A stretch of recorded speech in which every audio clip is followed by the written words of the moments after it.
Assalamualaikum warahmatullahi wabarakatuh. Berjumpa dengan Ibu di pelajaran Bahasa Indonesia kelas 12. Kali ini saya akan membahas mengenai teks cerita sejarah. Setelah minggu kemarin, kalian sudah memahami mengenai struktur dari teks cerita sejarah. Kali ini Ibu akan menjelaskan mengenai nilai-nilai dan unsur kebahasaan dalam teks cerita sejarah.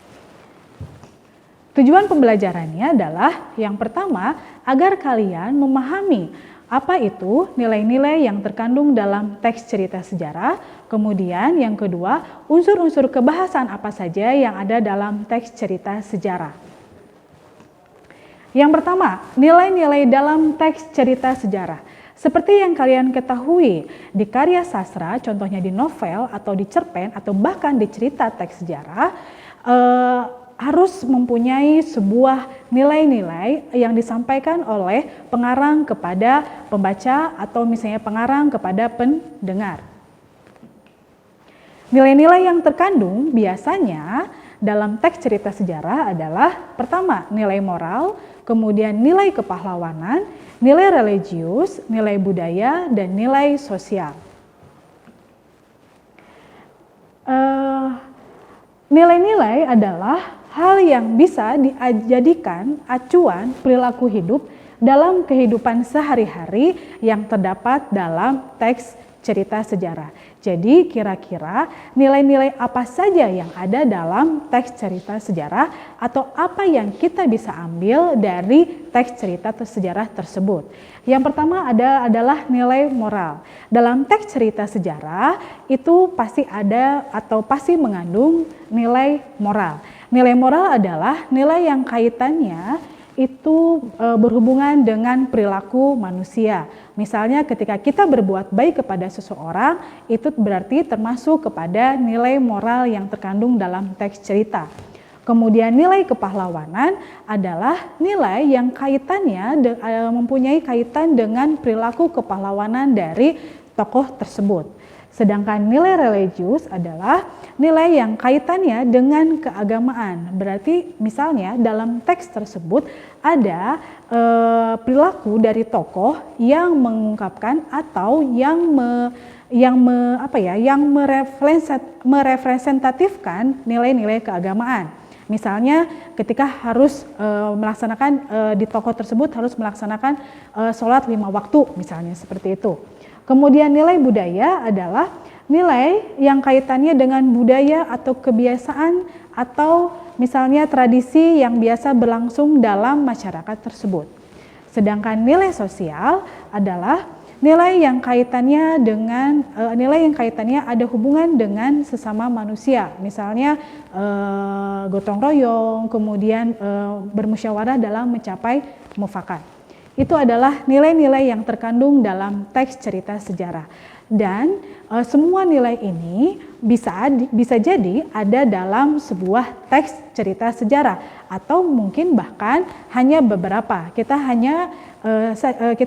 Kita bisa membacanya, kemudian kita bisa mengambil intisari atau mengambil nilai-nilai dalam teks cerita sejarah tersebut. Selanjutnya adalah ciri-ciri kebahasaan. Kebahasaan apa saja yang muncul dalam teks cerita sejarah? Ciri-ciri kebahasaan bisa dengan kata atau mungkin dengan kalimat. Yang pertama, ada unsur keterangan, kemudian kata sifat, bahasa kias, kemudian yang terakhir adalah konjungsi temporal dan konjungsi kausalitas. Konjungsi di sini adalah kata hubung ya. Mungkin kalian sudah mempelajarinya sebelumnya. Kita lihat yang pertama adalah keterangan. Keterangan di sini adalah unsur yang fungsinya menerangkan seluruh fungsi yang ada dalam kalimat. Jadi dalam kalimat tersebut, dalam suatu kalimat itu pasti mengandung sebuah keterangan. Apakah ditandai dengan adanya kata hubung ataupun kata depan. Misalnya kata di, ke, pada itu adalah ciri-ciri dari fungsi keterangan. Selanjutnya adalah kata sifat. Kata sifat di sini menunjukkan kuantitas atau kualitas seseorang atau benda. Misalnya cantik, besar, tinggi, putih, hitam, itu merupakan contoh dari kata sifat. Dan tentunya untuk menggambarkan sebuah tokoh atau seorang tokoh, tentunya kita harus menggunakan kata sifat. Terakhir, sebelumnya ada bahasa kias. Bahasa kias ini erat kaitannya dengan majas. Mengenai majas, mungkin kalian sudah mempelajarinya di kelas sebelumnya atau mungkin nanti di pertemuan selanjutnya, mari kita akan membahas mengenai majas dengan subtopik tertentu. Nih, dalam majas atau bahasa kias, di sini penulis ingin menampilkan makna tersirat. Atau dengan kata lain, penulis menggunakan majas untuk memperindah bahasanya, sehingga bahasa yang digunakan dalam teks cerita sejarah itu akan lebih indah, akan lebih enak, atau akan lebih senang kita sebagai pembacanya untuk membaca. Terakhir ada konjungsi. Konjungsi ada 2 dalam teks cerita sejarah ya, paling banyak. Yang pertama adalah konjungsi temporal dan konjungsi kausalitas. Konjungsi temporal karena namanya tempo berarti berhubungan dengan waktu. Berarti konjungsi yang menjelaskan waktu. Contohnya adalah kemudian, lalu, setelah, ketika, setelah itu merupakan contoh-contoh dari konjungsi temporal. Semakin banyak ada banyak sekali contoh-contoh dari konjungsi temporal yang ada dalam teks cerita sejarah. Yang terakhir adalah konjungsi kausalitas. Konjungsi kausalitas itu adalah konjungsi sebab akibat. Untuk menyambungkan atau menyelaraskan antara peristiwa satu dengan peristiwa yang lain dibutuhkan konjungsi kausalitas. Nah, sampai saat ini ada yang ditanyakan?